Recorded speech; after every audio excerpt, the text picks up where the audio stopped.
These two rooms are the exact same size, so why does one feel like a closet and this one feels like an apartment twice the price? There is a field called Neuroarchitecture, the science of how your brain reads rooms, and it says that your room isn't small. Your brain is missing the cues that it needs to see the real size. Here are 8 mistakes that are literally tricking you. Mistake number 1 is all of your furniture is the same height. Let's start with the one no one talks about. Look at this room. Sofa, low. Coffee table, low. Side table, low. Everything sits at the same horizontal line. And your brain reads this like it's a city, where every building is the same height. No skyline, no perspective, just flat. There's a visual phenomenon called the vertical horizontal illusion. Your brain literally perceives vertical lines as longer as horizontal ones. Here's how we estimate the scale. But when everything in the room sits on one level, there are no vertical cues for the brain to latch on. The eye gets trapped on that single horizontal band. And the space above it, your brain stops registering it. The room effectively shrinks to that one compressed line. The fixed cost is nothing.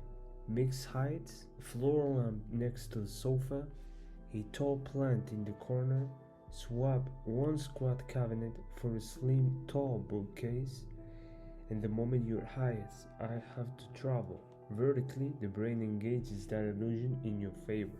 It overestimates the height, and the room opens up. And here's the part that most people miss. This is also why the next mistake is so damaging. Mistake number 2, curtains hung at the window frame. This is the single cheapest fix with the biggest impact in any small room, and almost everyone gets it wrong. When curtains start at the window frame, your brain reads that visible gap between the curtain as the ceiling room's vertical limit. The wall looks short, the ceiling feels low, the room closes in. There is a principle in neuroarchitecture called the Cathedral Effect. Research shows that even small increases in perceived ceiling height prime the brain for feelings of freedom and openness. It literally changes how you think in the room. Higher ceilings trigger abstract, expansive cognition. Lower ceilings trigger confinement. Frank Lloyd Wright used this deliberately. He designed a low, dark entryway that will then open into a tall, bright space. That contrast made the room feel enormous. Your curtains are doing the same thing, just in reverse. Hang that rod 2 inches below the ceiling and extend it 6 to 10 inches past each side of the frame. Curtains should kiss the floor, not hover, not pull. This one change makes a bigger difference than any piece of furniture you can buy. You're not just hanging curtains, you are raising your brain's ceiling. Here's the threat. Your brain doesn't see your room. It builds a cognitive map of it, stitching together depth cues, boundaries, shadows, and vertical references. Every mistake on this list removes a cue. Every fix adds one back. Keep watching. Mistake number 3 is one single overhead light. One ceiling fixture, that's it. The room lid looks like a hospital corridor. Here's what actually happened. There's a region in your brain called the parahippocampal place, the PPA, and its job is to read the shell of a room, the boundaries, where the walls are, how deep the room goes. And it does this primarily through shadows and light transitions. One overhead light eliminates all of that. It washes the room in uniform brightness. The PPA loses its reference point, and your brain can't calculate the distance between surfaces. So a three-dimensional room flattens into a two-dimensional photograph. The fix: layer lights at three heights: a table lamp or floor lamp in a corner, a plug-in wall sconce or clip lamp at the eye level, a warm LED strip behind the shelf. The moment light comes from multiple heights, the shadows reappear. The PPA gets depth cues back. And here's a bonus for the research.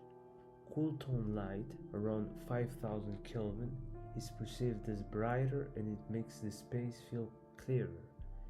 Warm light around 3000 feels intimate and cozy in a small room. So use cool light in task areas and warm light in corners, and you get the best of both worlds. Mistake number 4. Too many small decor items. 15 tiny candles, a dozen small frames, trinkets on every surface, miniature plants that line up like soldiers. There's a psychological phenomenon called the Decor Effect. Your brain becomes preoccupied with anything that looks unfinished or out of place. Every misplaced object in your visual field is an open loop. I need to move that. That doesn't belong here. Your brain is running a dozen of these micro calculations simultaneously, and it drains your cognitive resources. But there's the part that affects room size. When the brain is overloaded with processing small objects, it loses the ability to map traversable space. And researchers found one specific thing that matters the most: floor visibility. When you can't see the floor clearly, your brain registers a loss of control. The room feels physically smaller because the brain can't verify where it's safe to move. Use the 1-3-5 rule. Nightstand, 1 object. Coffee table, 3 max. Shelf, 5 per row. Group small items on a tray. 3 candles on 1 tray registers as 1 object, not 3. And prioritize visible space. Furniture with exposed legs, lets light and the eye pass underneath. It preserves the floor plane and makes the room feel open.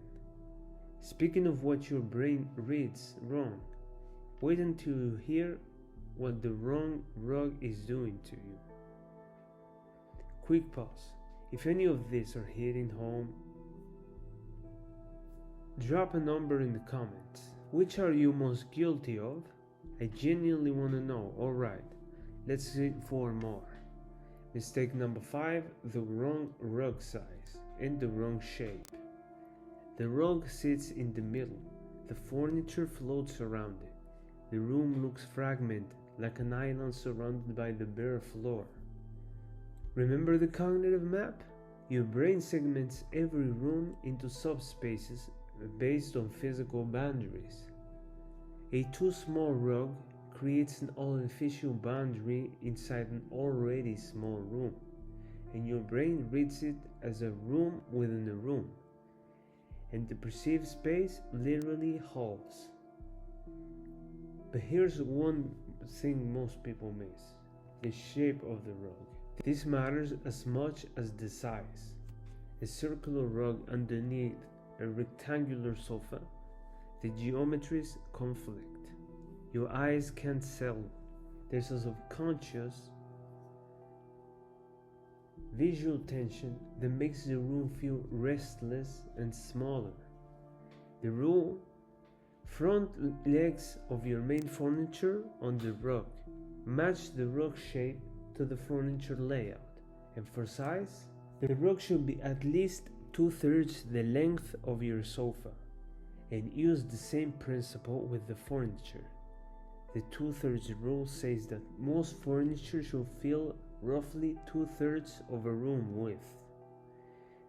More than that, and the brain reads the space as stuffed.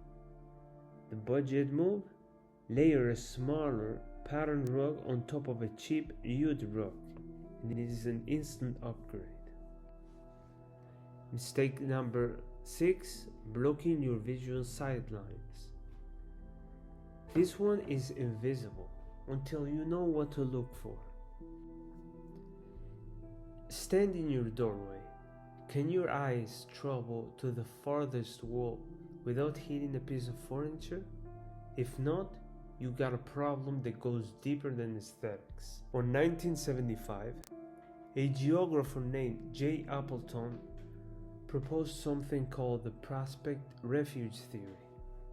It says that humans are hardwired to prefer environments where they can see without being seen. It is an ancient survival mechanism.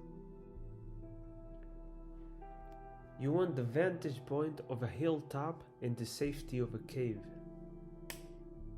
In a room, prospect means clear sight lines.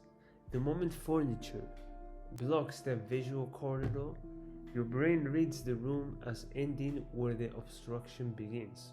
Or worse, it triggers a low-grade loss of control. Your brain can't monitor the environment. You feel confined, not just spatially, but psychologically. The fix: keep the path from the entrance to the farthest point clear. Move tall furniture to the side walls.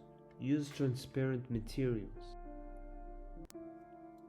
A glass or acrylic side table disappears visually and keeps the corridor open. You're not arranging furniture, you're restoring your brain's sense of safety. See it? Every fix is feeding the same system, your brain's spatial map. More vertical cues, more shadows, more sightlines, more data, bigger room. Mistake number 7: wasting your vertical space. Everything sits at the waist level. Shelves stop at the eye height. The wall above, completely blank.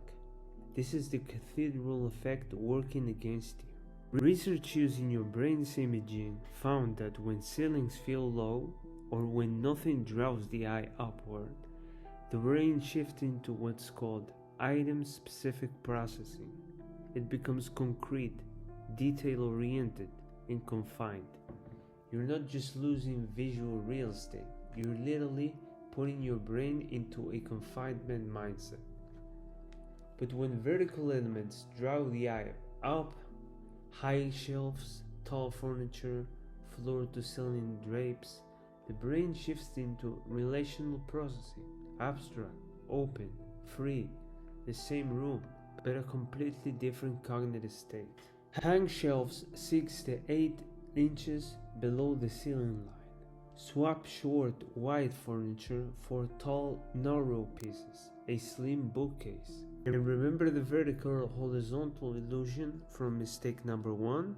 Your brain will overestimate the height of those vertical elements. Use that bias. Let the brain think that the room is taller than it is. Mistake number 8, the all-white myth. This one is going to be controversial, but painting everything in white opens up the room. You've heard it 1,000 times. And yes, technically, light colors have a high light reflectance value. They bounce light and push boundaries back visually. But here's what the research actually says. Your brain needs edges and contrast to perceive depth. There is an illusion called the Opel-Kuhn effect. A space with some visual elements in it is actually perceived as larger than a completely uniform one. An all-white room removes every visual reference point, and the brain can't calculate the distance between surfaces. It can't read where one wall ends and the other begins. Thus, the room doesn't feel airy, it feels formless. You don't need to abandon white, but you need to give it edges to push against. Here's a trick. Instead of an accent wall, paint the ceiling a warm clay or a soft sage ceiling. Draws the eye up, activating the Cathedral Effect without cutting the room in half. Use the 60-30-10 rule. 60% white, 30% warm neutral, wood, linen, stone, and 10% bold accent in cushions or art. Contrast expands, monotone compresses. The neuroscience is clear. The bigger picture. Here's what all the 8 mistakes have in common. Your brain doesn't experience your room in a square feet. It builds a cognitive map, assembling depth cues, shadow data, vertical references, and sightlines into a mental model of the space. When those cues are missing, the map shrinks and you feel confined. Every fix in this list does the same thing. It feeds your brain more spatial data, height variation, shadow, prospect, contrast, floor visibility, edge definition. Give your brain those cues and 500 square feet start feeling like 1,000. If you want to go deeper on how your brain reads rooms and why certain spaces feel expansive, cozy, and calm even when they're small, I made a video about exactly that. The psychology of design. The link is on the screen. Drop a comment telling me which mistake are you most guilty of. I will read everyone. And thank you so much for watching. I see you in the next one. Bye.